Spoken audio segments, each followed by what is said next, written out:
नाज़रीन आदाब, Avon TV में आप तमाम का खैर मकदम है। किसी को धोखा देना, किसी की रकम लूट लेना, ये एक जुर्म है और ये जुर्म पहले से मौजूद है। कई सालों से हम सुनते हुए आ रहे हैं कि फलां शख्स ने फलां शख्स को धोखा दिया, उसकी रकम लूट ली वगैरह वगैरह। लेकिन पहले ये होता था कि धोखा देने वाला शख्स नजर आता था, उसकी शनाख्त की जा सकती थी और ये कहा जा सकता था कि फलां शख्स ने धोखा दिया है। लेकिन जब से मोबाइल और इंटरनेट का जमाना आया है, उस वक्त से ऑनलाइन धोखाधड़ी आम हो चुकी है और मुख्तलिफ तरीकों मुख्तलिफ तकनीक से धोखा दिया जा रहा है और लोगों की रकम लूटी जा रही है। हजारों से लेकर लाखों तक, बल्कि बाज अफराद इन ऑनलाइन फ्रॉड के चक्कर में करोड़ों रुपए भी गंवा चुके हैं। कभी ओटीपी के जरिए धोखाधड़ी, कभी सोशल मीडिया पे लिंक के जरिए धोखाधड़ी और कभी प्राइस का लालच देकर धोखाधड़ी। इस तरह मुख्तलिफ तरीकों से ऑनलाइन पर फ्रॉड और धोखाधड़ी जारी है, जिसको साइबर जुर्म भी कहा जाता है। अवाम को होशियार करने के लिए, अवाम को चौकस रखने के लिए रायचूर जिला पुलिस ने एक वीडियो जारी करते हुए बताया कि साइबर क्राइम किस तरह किया जाता है और इससे किस तरह से बचा जा सकता है। आप भी इस वीडियो को मुलाहिजा कीजिए। ಮೋಸ ಹೋಗುವವರು ಎಲ್ಲಿವರೆಗೆ ಇರ್ತಾರೋ ಮೋಸ ಮಾಡುವವರು ಅಲ್ಲಿವರೆಗೆ ಇದ್ದೇ ಇರ್ತಾರೆ ಅಂತ ಈ ಹಿಂದೆ ಯಾರು ಮೋಸ ಮಾಡ್ತಾರೆ ಅನ್ನುವಂಥದ್ದು ಮೋಸ ಹೋದವರಿಗೆ ಗೊತ್ತಾಗ್ತಾ ಇತ್ತು. ಆದ್ರೆ ಈಗ ಮೋಸ ಮಾಡುವವರು ಎಲ್ಲಿದ್ದಾರೆ, ಯಾರು ಮಾಡ್ತಾರೆ ಅನ್ನುವಂಥದ್ದು ಗೊತ್ತೇ ಆಗೋದಿಲ್ಲ. ಈ ಒಂದು ಡಿಜಿಟಲ್ ಪ್ರಪಂಚ ಏನ್ ಬೆಳೆದಿದೆ, ಈ ಸೈಬರ್ ಕ್ರೈಮ್ ಅನ್ನುವಂಥದ್ದು ಎಷ್ಟರ ಮಟ್ಟಿಗೆ ವ್ಯಾಪಿಸಿದೆ ಅಂದ್ರೆ ನಿಜಕ್ಕೂ ಕೂಡ ಎಲ್ಲೋ ಒಂದು ಮೂಲೆಯಲ್ಲಿ ಕುಂತಂತ ವ್ಯಕ್ತಿ ಇನ್ಯಾರನ್ನೋ ಎಲ್ಲಿದ್ದ ಇರ್ತಕ್ಕಂಥ ಜನಗಳನ್ನು ಮೋಸ ಮಾಡುವಂಥದ್ದು ಅತ್ಯಂತ ಸುಲಭ ಆಗಿದೆ.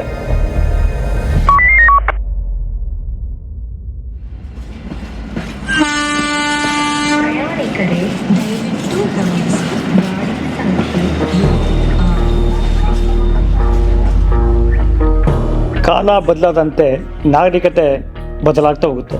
ನಾಗರಿಕತೆ ಬದಲಾಗದಂತೆ ಸಮಾಜದಲ್ಲಿ ಅಪರಾಧಗಳು ಕೂಡ ತನ್ನ ಸ್ವರೂಪನ ಅಂದ್ರೆ ಮೂಲ ಸ್ವರೂಪದಿಂದ ವಿಭಿನ್ನ ರೂಪಗಳಾಗಿ ಬದಲಾಗ್ತಾ ಹೋಗುತ್ತೆ. ಈ ಅಪರಾಧ ಮತ್ತು ನಾಗರಿಕತೆ ಒಂದೇ ನಾಣ್ಯದ ಎರಡು ಮುಖಗಳು. ಇವನ್ನ ಬೇರ್ಪಡಿಸಿ ನೋಡ್ಲಿಕ್ಕಾಗಲ್ಲ. ನಾಗರಿಕ ಸಮಾಜದಲ್ಲಿ ಅಪರಾಧಗಳು ನಿರಂತರವಾಗಿ ಎಲ್ಲೂ ಸ್ಟಾಪ್ ಇಲ್ಲದೆ ಕಡಿಸ್ತಾನೆ ಹೋಗ್ತಾನೆ ಇರ್ತವೆ. ಇಲ್ಲಿ ನಮ್ಮ ಉದ್ದೇಶ ಏನು ಅಂತಂದ್ರೆ ನಾಗರಿಕರನ್ನ, ಜನರನ್ನ, ಸಾಮಾಜಿಕರನ್ನ ಸೈಬರ್ ಅಪರಾಧಗಳಿಂದ ರಕ್ಷಣೆ ಮಾಡ್ಕೊಳ್ಳೋದು ಹೇಗೆ ಅಂತ ತಿಳಿಯೋದು ಈ ಕಾರ್ಯಕ್ರಮದ ಮುಖ್ಯ ಉದ್ದೇಶ. ಇಲ್ಲಿ ಮನೆ ಕಳ್ತನ ಆಗಲ್ಲ, ಬದಲಿಗೆ ನಮ್ಮ ಮನಸ್ಸನ್ನ ನಮ್ಮದೇ ಮೊಬೈಲ್ಗಳ ಮುಖಾಂತರ ನಮ್ಮನ್ನ ನಂಬಿಸಿ ನಮ್ಮ ಅಕೌಂಟ್ಗಳಿರುವ ಡೆಪಾಸಿಟ್ ಅಥವಾ ಯಾವುದೇ ಹಣನ ದೋಸ್ತಾರೆ.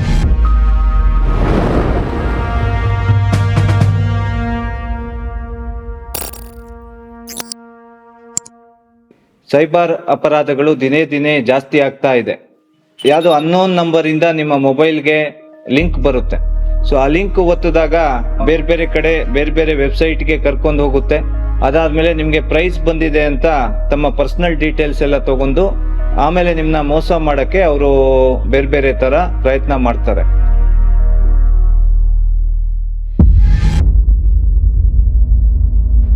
ನಾನು ವರ್ಕ್ ಮಾಡ್ತಿರೋದು ಟೀಚರ್ ಆಗಿ.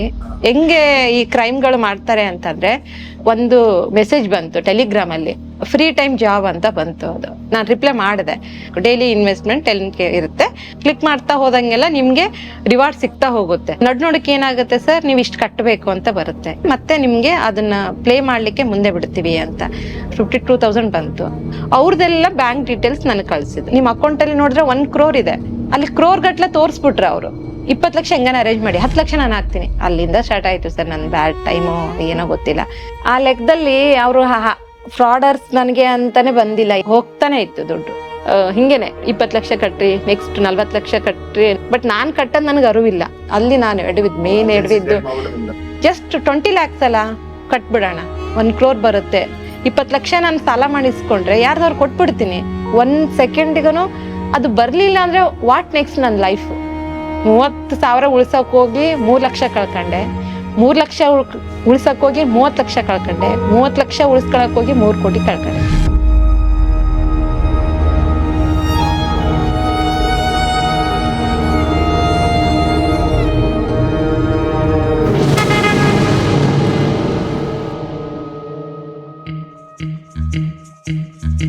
ನಿಮ್ಮ ವಿಳಾಸಕ್ಕೆ ಒಂದು ಪೋಸ್ಟ್ ಬರುತ್ತೆ.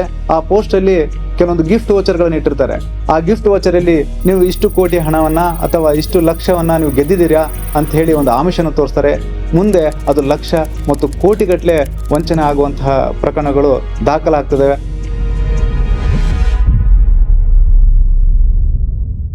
ಸರ್ ಅದು ಮೀಶೋನಾಗ ನಾನು ಬಟ್ಟೆ ಆರ್ಡರ್ ಮಾಡ್ತಿದ್ದೆ ಸರ್. ಅವ್ರೇನಂದ್ರು ನಿಮ್ಮ ಹೆಸರು ಮೇಲೆ ಈ ಕಾರ್ ಬಂದಿದೆ, ನೀವು ವಿನ್ ಆಗಿರಿ, ಫಸ್ಟ್ ಪ್ರೈಸ್ ಬಂದದ ಅಂತ ಹಾಕಿದ್ರಿ ಸರ್.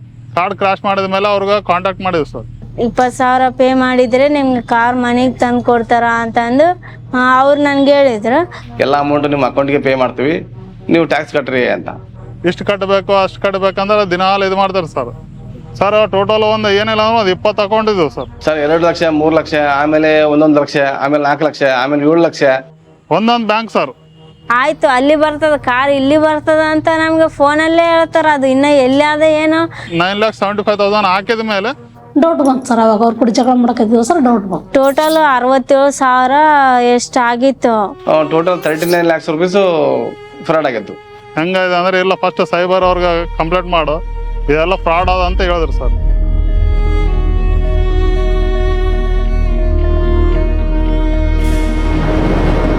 ಪ್ರಪಂಚದಾದ್ಯಂತ 2024ರಲ್ಲಿ ಈ ಒಂದು ಸೈಬರ್ ವಂಚನೆಗೆ ಒಳಗಾದವರು ಕಳೆದುಕೊಂಡ ಹಣ $9.22 ಟ್ರಿಲಿಯನ್ US ಇದು ಹೀಗೆ ಮುಂದುವರೆದರೆ ಮುಂಬರುವ 2028 ಹೊತ್ತಿಗೆ ಕಳೆದುಕೊಳ್ಳುವ ಹಣದ ಮೊತ್ತ $13.82 ಟ್ರಿಲಿಯನ್ ಅಂತ ಹಲವು ಸಮೀಕ್ಷೆಗಳು ಭವಿಷ್ಯ ನುಡಿದಿದ್ದಾವೆ. ನಮ್ಮ ಭಾರತ ದೇಶದಲ್ಲೂ ಕೂಡ ಸೈಬರ್ ಕ್ರೈಮ್ಗಳ ಪ್ರಮಾಣ ಅತಿ ಹೆಚ್ಚಿನ ವೇಗದಲ್ಲಿ ಸಾಗ್ತಾ ಇದೆ. NCRP ವರದಿ ಪ್ರಕಾರ ಈ ಸೈಬರ್ ಸಹಾಯವಾಣಿ 1930ಗೆ 22,68,000 ಕರೆಗಳು ಬಂದಿರ್ತವೆ. ಅವರು ಕಳೆದುಕೊಂಡ ಹಣದ ಮೊತ್ತ 22,000 ಕೋಟಿಗಿಂತ ಅಧಿಕ ಹಣವನ್ನ ನಮ್ಮ ದೇಶದ ಜನರು ಕಳೆದುಕೊಂಡಿದ್ದಾರೆ. ಹಾಗೇನೆ ಕರ್ನಾಟಕದ ಬಗ್ಗೆ ನೋಡೋದಾದ್ರೆ ಕಳೆದ ವರ್ಷ ನಮ್ಮ ಸೈಬರ್ ಸಹಾಯವಾಣಿಗೆ 10,71,365 ಕರೆಗಳು ದಾಖಲಾಗಿದ್ದು 2,396 ಕೋಟಿ ರೂಪಾಯಿನಷ್ಟು ದುಡ್ಡನ್ನ ಜನ ಕಳ್ಕೊಂಡಿದ್ದಾರೆ. ಇಡೀ ದೇಶದಲ್ಲಿ ನಂಬರ್ 1 ಸ್ಥಾನ ಉತ್ತರ ಪ್ರದೇಶ ಇದ್ರೆ 2ನೇ ಸ್ಥಾನ ನಮ್ಮ ಕರ್ನಾಟಕ ರಾಜ್ಯದಲ್ಲಿ ಆಗ್ತಾ ಇದೆ. ಹಾಗೆಯೇ ನಮ್ಮ ರಾಯಚೂರು ಜಿಲ್ಲೆಗೆ ಸಂಬಂಧಪಟ್ಟಂಗೆ ಮಾತಾಡೋದಾದರೆ 2024ರಲ್ಲಿ ವಂಚನೆಗೆ ಒಳಗಾದ ದೂರು ಕರೆಗಳು 1,734. 2025 ಮೇ ಅಂತ್ಯಕ್ಕೆ ಈ ಕರೆಗಳ ಸಂಖ್ಯೆ 1,126 ಆಗಿದ್ದು ಕಳೆದ ವರ್ಷದ ಮುಕ್ಕಾಲ್ಪನಷ್ಟು ಕೇಸ್ಗಳು ಈಗಾಗಲೇ ಸೈಬರ್ ಸಹಾಯವಾಣಿಗೆ ಬಂದಿರ್ತವೆ. ನಿಮ್ದು ಬ್ಯಾಂಕಿನಿಂದ ಮಾತಾಡ್ತೀನಿ, KYC ಅಪ್ಡೇಟ್ ಆಗ್ಯದ ಅಂತ ತಂದ್ರು. OTP ಹೇಳ್ರಿ ಅಂದ್ರೆ OTP ಹೇಳಿದೆ, ಸರಿ ಆಗಲಿಲ್ಲ, ಮತ್ತೊಮ್ಮೆ ಹೇಳಿ ಅಂತಂದ್ರು. ಮತ್ತೊಮ್ಮೆ OTP ಹೇಳಿದೆ. ಮೊದಲು 28,000 ರೂಪಾಯಿ ಕಟ್ಟಾಯ್ತು. ಮತ್ತೆ 2-3 ರೌಂಡ್ 28,000, 23,000 ಹಿಂಗೆ ಟೋಟಲ್ 63,000 ರೂಪಾಯಿ ಇತ್ತು. 63,000 ಚಿಲ್ಲರ್ ಅಷ್ಟು ಕಲಾಸ ಆಯ್ತು.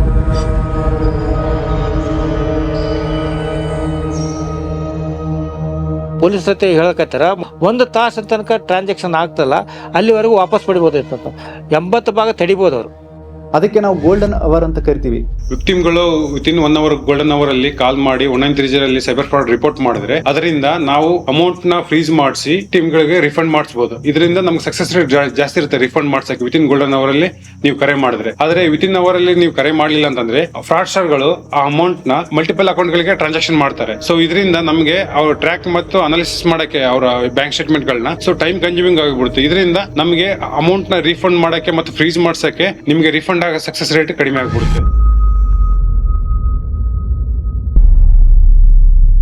ಒಂದು ಪ್ರಕರಣ ದಾಖಲಾಗಿದೆ. ಅವರು ಯಾವುದೇ OTP ಕೂಡ ಯಾರ ಜೊತೆ ಶೇರ್ ಮಾಡ್ಕೊಂಡಿರಲ್ಲ, ಯಾವುದೇ ಲಿಂಕ್ ಅನ್ನು ಕೂಡ ಪ್ರೆಸ್ ಮಾಡಿರಲ್ಲ, ಆದ್ರೂ ಕೂಡ ಅವ್ರ ಹಣ ಹೋಗಿದೆ ಅಂತ ನಮಗೆ ತನಿಖೆಯಿಂದ ಗೊತ್ತಾಗುತ್ತೆ. 50,000 ಎಟ್ ಎ ಟೈಮ್ ಹೋಗ್ಬಿಟ್ರಲ್ಲ, ಹಿಂಗೆ ನಾವೇನು ಮಾಡಿಲ್ಲ ಅಂತಂದು. ಸೊ ಡೈರೆಕ್ಟ್ ಹೋಗಿ ನಾವು ಪೋಸ್ಟ್ ಆಫೀಸ್ಗೆ ಹೋಗಿದ್ವಿ. ಅಲ್ಲಿ ಹೋಗಿದ ನಂತರ ಅವ್ರನ್ನ ಕೇಳಿದ್ವಿ, ಸರ್ ಬ್ಯಾಂಕ್ ಮ್ಯಾನೇಜರ್ನ, ಸರ್ ನಾವು ಈ ಥರ ಆಗಿದೆ ಅಮೌಂಟು ಎದಕ್ಕೆ ಸರ್? ಅವರೆಲ್ಲ ಚೆಕ್ ಮಾಡಿದ್ರು ಸರ್ ಸ್ಟೇಟ್ಮೆಂಟ್, ಈ ಸ್ಕ್ಯಾಮ್ ಆಗಿದೆ ಅಂತ ಹೇಳಿದ್ರು ಸರ್. ಅವರು ಇಲ್ಲ ಸೈಬರ್ ಪೊಲೀಸ್ ಸ್ಟೇಷನ್ಗೆ ಹೋಗಿ ಕಂಪ್ಲೇಂಟ್ ಕೊಡ್ಬೇಕಂತ ಹೇಳಿದ್ರು ಸರ್. ಅದರಲ್ಲಿ ಕಾಲ್ ಫಾರ್ವರ್ಡಿಂಗ್ ಅಂತ ಒಂದು ಸಿಸ್ಟಮ್ ಇದೆ. ಆ ವಂಚಕರು ಅದನ್ನು ಯೂಸ್ ಮಾಡಿಕೊಂಡು ಇವ್ರಿಗೆ ಗೊತ್ತಿಲ್ದಂಗೆ ಅವರ OTPಯನ್ನು ಅವರು ತಮ್ಮ ನಂಬರಿಗೆ ಕಾಲ್ ಫಾರ್ವರ್ಡ್ ಮಾಡಿಕೊಂಡು ಇವರ OTP ಆಗಿರ್ಬೋದು, ಇವರ ಸಂದೇಶವನ್ನು ಆಗಿರ್ಬೋದು ಅವರು ಓದುವಂಥ ವ್ಯವಸ್ಥೆಯನ್ನು ಮಾಡ್ಕೊಂಡಿರ್ತಾರೆ.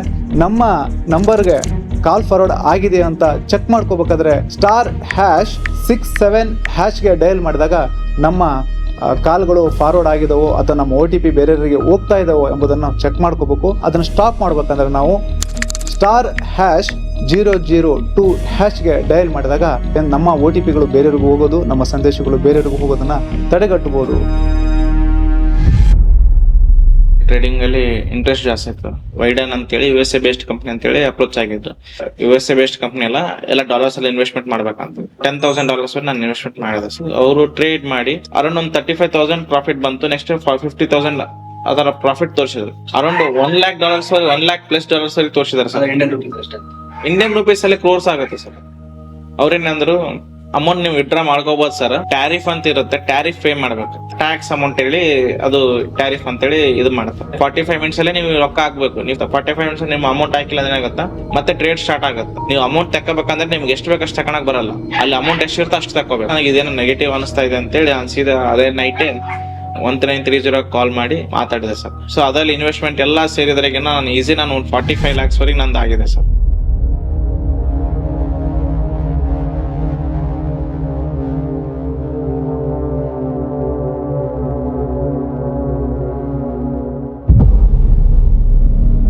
ನನಗೆ ಬರ್ತಾವೆ ದುಡ್ಡು, ನಾ ಅಲ್ಲಿ ತಗೊಂಡಿಲ್ಲ ಇಂಟ್ರೆಸ್ಟ್ ಕೊಟ್ರೆ ಮುಗಿದೋಯ್ತಲ್ಲ. ಬರ್ತಾವೇನಪ್ಪ ದುಡ್ಡು ಬರ್ತಾವೇನು ವಾಪಸ್ ಅಂತ ಅಮೌಂಟ್ ಎಲ್ಲ ಹೊರಗಿಂದೆ ಸರ್. ಸಾಲ ಮಾಡಿದೆ ಅಂತ ಅಂದಿವಿ ಸರ್. ಗೋಲ್ಡ್ ಇಟ್ಟು ತಂದಿ ಸರ್. ಅವ್ರು ಪ್ಲಾಟ್ ಮಾಡಿ ಕೇಸಿ ತಗೊಂಡ್ ಬಂದಿದ್ರು ಹಣ. ಸ್ಕಾಲರ್ಶಿಪ್ ಬಂದಿದ್ವು. ಆ ಟೈಮಲ್ಲಿ ನಾವ್ ಏನ್ ಮಾಡ್ತೀವಿ ಅನ್ನೋದು ಗೊತ್ತಾಗಲ್ಲ ಸರ್. ಒಂದು ಗ್ರೀಡಿನೆಸ್ ಹೋಗೋದೇ ಮಿಡಲ್ ಕ್ಲಾಸ್ ಪೀಪಲ್ಸ್. ಎಲ್ಲೋ ಇರ್ತಾರೆ, ಅವರು ಫೋಟೋ ಇರಲ್ಲ, ಅವ್ರದ್ದು ಏನು ಇರಲ್ಲ, ಜಸ್ಟ್ ಒಂದು ಫೋನ್ ಕಾಲ್, ಒಂದ್ ಚಾಕ್ಲೇಟ್ ಕೊಡ್ಸು ಅಂದ್ರೆ ಅದ್ರ ರೇಟ್ ನೋಡಂಗಾಗಿದೆ ನನ್ಗೆ. ಭಿಕಾರಿ ಜೀವನನಾದ್ರೂ ಬೇಕು, ಅದಕ್ಕಿಂತ ಅಧ್ವಾನಿದೆ, ಹೇಳ್ಕೊಳಕ್ಕಿಲ್ಲ ಅಷ್ಟೇನೆ. ಸಾಲಲ್ಲಿ ಭಾಳ ಕಡೆ ಸರ್, ಬಡ್ಡಿ ಕಟ್ಟದ್ರಾಗ ಅದೀವಿ ಸರ್. ಅಷ್ಟು ತೊಂದರೆ ಇದೆ ಸರ್ ನಮಗಂತ. ಅವ್ರು ಯಾವ ಮರ ಬಡಿದ್ರೆ ಎದೆ ಹೊಡಿತಾರೆ ಸರ್. ಎದೆ ಹೊಡೆದು ತುಂಬಾನೇ ಡಿಪ್ರೆಸ್ ಆಗ್ಬಿಟ್ಟಿದೆ ಸರ್. ಒಂದು 3-4 days ಕುತ್ಕೊಂಡು ಯೋಚನೆ ಮಾಡಿದಾಗ ಕಷ್ಟಪಟ್ಟು ದುಡಿದ್ರೇನೆ ನಿಮ್ಗೆ ದಿನಕ್ಕೆ ತಿನ್ಗೂಲಿ ಅಂತಾನೆ ಸಿಗಲ್ಲ ನಿಮ್ಗೆ 300 ರೂಪಾಯಿ. ಒಂದ್ 100 ರೂಪಾಯಿನೂ ಹೆಲ್ಪ್ ಮಾಡದೇ ಇರೋ ಈ ಕಾಲದಲ್ಲಿ ಇನ್ಯಾರೋ ನಮ್ಗೆ ಲಕ್ಷ ಕೊಡ್ತಾರೆ ಅಂತಕ್ಕಂಥದ್ದು ಹೇಳ್ತಾರೆ ಅಂದ್ರೆ ಅಲ್ಲಿ ಮೋಸದ ಜಾಲ ಐತಿ ಅಂತಾನೆ ಅರ್ಥ. ಅವರೆಲ್ಲ ಮೋಸ ಮಾಡೋರು, ಅವರೆಲ್ಲ ಸ್ಕ್ಯಾಮರ್ಸ್ ರೀ. ಇನ್ನೊಬ್ರು ನಂಬ್ಕೊಂಡು ನಾವ್ ಯಾವ್ದೇ ಕೆಲಸ ಮಾಡಿದ್ರು ಅದು ವಿಫಲ ಆಗುತ್ತೆ. ನನ್ಗೆ ಆಶ್ರಯ ಸರ್ ಒಂದ್ 50 ರೂಪಾಯಿ ಕೊಡಂದ್ರೆ ಕೊಡ್ತೀರಿ, ಇವ್ರೇನು ಉಚ್ಚಾರ ನನಗ್ ದುಡ್ಡು ಕೊಡ್ತಾರ ಅಂತಾರ ಇಲ್ಲ ಸರ್. ಅವಶ್ಯಕತೆ ಇದೇ ಇಲ್ಲ, ನಾನು ಯೋಚನೆ ಮಾಡ್ಲಾರ್ದಂಗ ಹಾಕಿನ ದುಡ್ಡು, ಅದು ತಪ್ಪು ನಂದು. ಈ ಮನಿ ಮೇಕ್ಸ್ ಮೆನಿ ಥಿಂಗ್ಸ್ ತರ ರೀ, ಮನಿ ಸ್ಪಾಯ್ಲ್ಸ್ ಮೆನಿ ಥಿಂಗ್ಸ್. ತಾಳ್ಮೆಯಿಂದಿದ್ರೆ ಏನಾದ್ರೂ ಒಂದು ರೀತಿಯಲ್ಲಿ ಅದು ಸಮಸ್ಯೆ ಬಗ್ಗೆ ಇರ್ಬೋದು. ಜನರಿಗೆ ಒಂದು ಸಂದೇಶ ಆಗ್ಬೇಕು ನೋಡಿ ಸರ್. ಎಲ್ಲ ಹಿಂಗೆ ಒಟ್ಟು ಯಾವ ಆನ್ಲೈನ್ ನಂಬರ್ ಅಷ್ಟೇ. ಬಟ್ ದುಡ್ಡಿನ ವಿಚಾರ ಬಂದಾಗ ಎಲ್ಲರೂ ಹೆಲ್ಪ್ಲೆಸ್, ಏನು ಮಾಡೋಕ್ಕಾಗಲ್ಲ.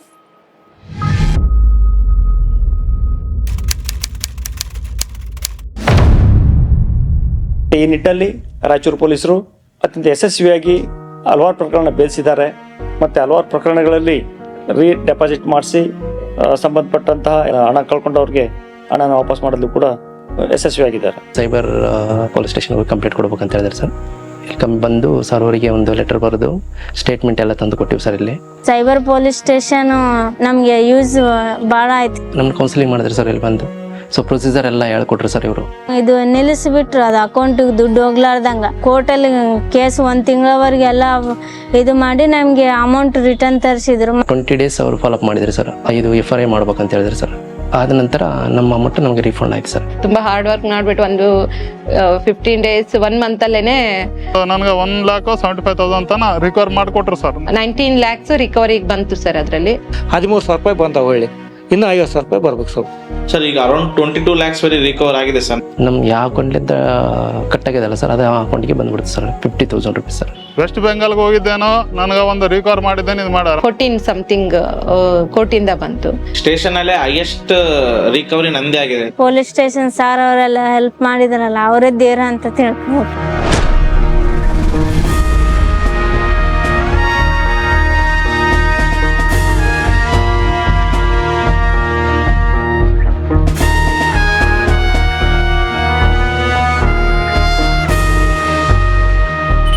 ನಾಡಿನ ಸಮಸ್ತ ಜನತೆಗೆ ನಮಸ್ಕಾರ. ನಾನು ಸಪ್ತಮಿ ಗೌಡ. ಈ ವಿಡಿಯೋ ನೋಡ್ತಾರೆ ಎಲ್ಲರಿಗೂ ನನ್ನ ನಮಸ್ತೆನ ಸಲ್ಲಿಸ್ತಾ ರಾಯಚೂರ್ SP ಶ್ರೀ ಪುಟ್ಟ ಮಾದಯ್ಯ IPS ಸರ್ ಹಾಗೂ ಅವರ ತಂಡ ಸೈಬರ್ ಅಪರಾಧಗಳನ್ನು ತಡೆಗಟ್ಟಲು ಈಗಾಗಲೇ ಒಂದು ಮಹತ್ವದ ಹೆಜ್ಜೆ ಇಟ್ಟಿದ್ದಾರೆ. ಸೈಬರ್ ಅಪರಾಧಿಗಳು ಯಾವುದೇ ಮೂಲೆಯಲ್ಲಾದರೂ ಕೂತ್ಕೊಂಡು ನಿಮ್ಮ ಅಕೌಂಟ್ಸ್ ಆಗಿರ್ಬೋದು, ನಿಮ್ಮ ಡೇಟಾ, ನಿಮ್ಮ ಪ್ರೈವಸಿ ಯಾವುದನ್ನಾದರೂ ಅವ್ರು ಕೊಳ್ಳೆ ಹೊಡಿಬೋದು. ಯಾರಾದರೂ ಫೋನ್ ಮಾಡಿ OTP ಅಥವಾ ಯಾವುದಾದ್ರೂ ಲಿಂಕ್ ಮೇಲೆ ಕ್ಲಿಕ್ ಮಾಡಿ ಅಂತ ಹೇಳಿದ್ರೆ ಖಂಡಿತ ಮಾಡಬೇಡಿ. ಸೈಬರ್ ಕ್ರೈಮ್ ಅನ್ನೋದೇನಿದೆ ತುಂಬಾ ದೊಡ್ಡದಾಗಿದೆ. ಯಾವ್ದು ಗೊತ್ತಿಲ್ಲದಿರೋ ಲಿಂಕ್ ಬರುತ್ತೆ, ಆಸೆ ತೋರಿಸ್ತಾರೆ, ಬಹಳ ವೇಗವಾಗಿ ಒಂದು ದುಡ್ಡನ್ನ ಮಾಡಬಹುದು ಅನ್ನೋ ಒಂದು ಆಸೆ ಮೇಲೆ ಎಷ್ಟೋ ಜನ ಅದ್ರ ಮೇಲೆ ಕ್ಲಿಕ್ ಮಾಡಿ ತಮ್ಮ ಡೀಟೇಲ್ಸ್ ಗಳನ್ನ ಕೊಟ್ಟು ಮೋಸ ಹೋಗಿದ್ದುಂಟು. ತಾವು ಜೀವನ ಪರ್ಯಂತ ಏನಿದೆ ಒಂದು ಕಷ್ಟಪಟ್ಟು ಹಣವನ್ನು ಕೂಡಿಟ್ಟು ಎಲ್ಲ ಒಂದ್ ಕಡೆ ಇಟ್ಟಿರ್ತೀವಿ, ಅದಷ್ಟು ಡೀಟೇಲ್ಸ್ ಗೊತ್ತಿದ್ದೇನೋ ಯಾವ್ದೋ ಲಿಂಕ್ ಅಲ್ಲಿ ಹೊಡೆದು ಕೊಟ್ಟು ಕಳ್ಕೊಳ್ಳೋ ಬದಲು so think before you click ಅಂತ ಹೇಳ್ತಾ ಈ ಸೈಬರ್ ಕ್ರೈಮ್ ಇಂದ ದೂರ ಇರಿ. ನಿಮ್ಮ ಜೊತೆಗೆ ಸದಾ ನಮ್ಮ ಪೊಲೀಸ್ ಇಲಾಖೆ ಇದೆ, ಸೈಬರ್ ಕ್ರೈಮ್ ಪೊಲೀಸ್ ಠಾಣೆಗಳಿವೆ. ಈ ಥರ ಸೈಬರ್ ಪ್ರಕರಣಗಳು ದಾಖಲಾದಲ್ಲಿ ಅವರ ಹಣವನ್ನು ನಾವು ಮರಳಿ ಕೊಡಿಸೋದಕ್ಕೆ ನಾವು ಸದಾ ಸಿದ್ಧವಿರ್ತೀವಿ. ನೀವು ಯಾವಾಗಲೂ ಕೂಡ ಧೈರ್ಯದಿಂದ ಇರಿ ಅಂತ ಹೇಳಕ್ಕೆ ಇಷ್ಟಪಡ್ತೀನಿ. ಮೊನ್ನೆ SP ಸಾಹೇಬರದು ಒಂದು ಏನಪ್ಪಾ ಅಂತಂದ್ರೆ ಈ ಜನರಿಗೆ ಏನು ಅವೇರ್ನೆಸ್ ಪ್ರೋಗ್ರಾಮ್ಗಳನ್ನು ಮಾಡಬೇಕು. ಉದಾಹರಣೆಯಾಗಿ ಹೇಳ್ಬೇಕಂದ್ರೆ ಮ್ಯಾರಥಾನ್ ಓಟ ಆಗಿರ್ಬೋದು, ಶಾಲಾ ಕಾಲೇಜು ಮಟ್ಟ ಆಗಿರ್ಬೋದು, ಒಂದ್ ಕಡೆ ಎಲ್ಲ ಸೇರಿಸ್ಬಿಟ್ಟು ಪ್ರತಿಯೊಂದು ಹಳ್ಳಿಯಲ್ಲಿ ವಾರ್ಡ್ಗಳಲ್ಲಿ ನಾವು ಸೈಬರ್ ಅಪರಾಧಗಳು ಯಾವ ರೀತಿ ಆಗ್ತಾ ಇದಾವೆ, ನಾವು ಏನು ಮುಂಜಾಗ್ರತಾ ಕ್ರಮ ಕೈಗೊಳ್ಳತಕ್ಕಂಥದ್ದು ನಮ್ಮ ಮೊನ್ನೆ SP ಸಾಹೇಬರ ಒಂದು ಪ್ರಯತ್ನದಿಂದ ನಾವು ಮಾಡಿದೀವಿ ಅನ್ನೋದಕ್ಕೆ ನನಗೆ ಬಹಳ ಒಂದು ಹೆಮ್ಮೆ ಇದೆ. ನಮ್ಮ ಒಂದು ಎಲ್ಲಾ ಡೀಟೇಲ್ಸ್ ಅವ್ರಿಗೆ ಕಳಿಸ್ಕೊಟ್ಟು ಅವ್ರಿಗೆ ಅನುಕೂಲ ಮಾಡಿಕೊಟ್ಟು ಅವ್ರು ಯಾರೇ ಅಂತ ಗೊತ್ತಾಗ್ಲಾರ್ದೇನೆ ನಾವು ಮೋಸ ಹೋಗ್ತಾ ಇದೀವಿ. ಇದೇ ಒಂದು ಕಾರಣಕ್ಕೆ ನಾವು ಯಾರು ಅಂತ ಲಿಂಕ್ ಗಳನ್ನು ಕ್ಲಿಕ್ ಮಾಡದೆ ನಮ್ಮ ಜಾಗೃತದಲ್ಲಿ ನಾವಿರಬೇಕು. ನಿಮ್ಮ ಪರ್ಸನಲ್ ಡೀಟೇಲ್ಸ್ಗಳನ್ನು ಯಾರೊಂದಿಗೆ ಶೇರ್ ಮಾಡಿಕೊಳ್ಳಬೇಡಿ. ವಾಟ್ಸ್ಆಪ್, ಇನ್ಸ್ಟಾಗ್ರಾಮ್, ಟ್ವಿಟರ್ ಅದರ ಮೂಲಕ ನಿಮ್ಮ ಫೋಟೋಸ್ ಅನ್ನೋನ್ ಪರ್ಸನ್ ಅವ್ರ ಜೊತೆ ಚಾಟಿಂಗ್ಸ್ ಮಾಡಬೇಡಿ. ಅದ್ರ ಕಡೆಯಿಂದ ನೀವು ಸೈಬರ್ ಕ್ರೈಮ್ ಅಲ್ಲಿ ಒಳಗಾಗಬಹುದು. ಯಾವುದೇ ಕಾರಣಕ್ಕೂ ನಾವು ಭರವಸೆನ ಕಳ್ಕೋಬಾರದು. ಭರವಸೆ ಕಳ್ಕೊಳ್ಳೋದ್ರಿಂದ ನಮ್ಗಷ್ಟೇ ನಷ್ಟ ಅಲ್ಲ, ನಿಮ್ಗಳ ಕುಟುಂಬನೂ ಕೂಡ ತೀವ್ರ ಹಣಕಾಸಿನ ಕೊರತೆಗೆ ಒಳಗಾಗುತ್ತೆ. ಈ ಒಂದು ಸೈಬರ್ ಥ್ರೆಟ್ಗೆ ಎದುರಿ ಜೀವ ಕಳ್ಕೊಳ್ಳುವಂತಹ ಅಥವಾ ಆತ್ಮಹತ್ಯೆ ಮಾಡ್ಕೊಳ್ಳುವಂತಹ ಪ್ರಕರಣಗಳು ವರದಿಯಾಗಿರೋದನ್ನ ನಾವು ಇತ್ತೀಚೆಗೆ ಮೀಡಿಯಾಗಳಲ್ಲಿ, ಸೋಷಿಯಲ್ ಮೀಡಿಯಾಗಳಲ್ಲಿ ನೋಡ್ತಾ ಇದ್ದೀವಿ. ಹಾಗಾಗಿ ಸೈಬರ್ ಅಪರಾಧಗಳ ಬಗ್ಗೆ ಜಾಣರಾಗೋಣ, ಜಾಗೃತರಾಗೋಣ ಮತ್ತೆ ಯಶಸ್ವಿಯಾಗಿ ಅದನ್ನ ಎದುರಿಸೋಣ.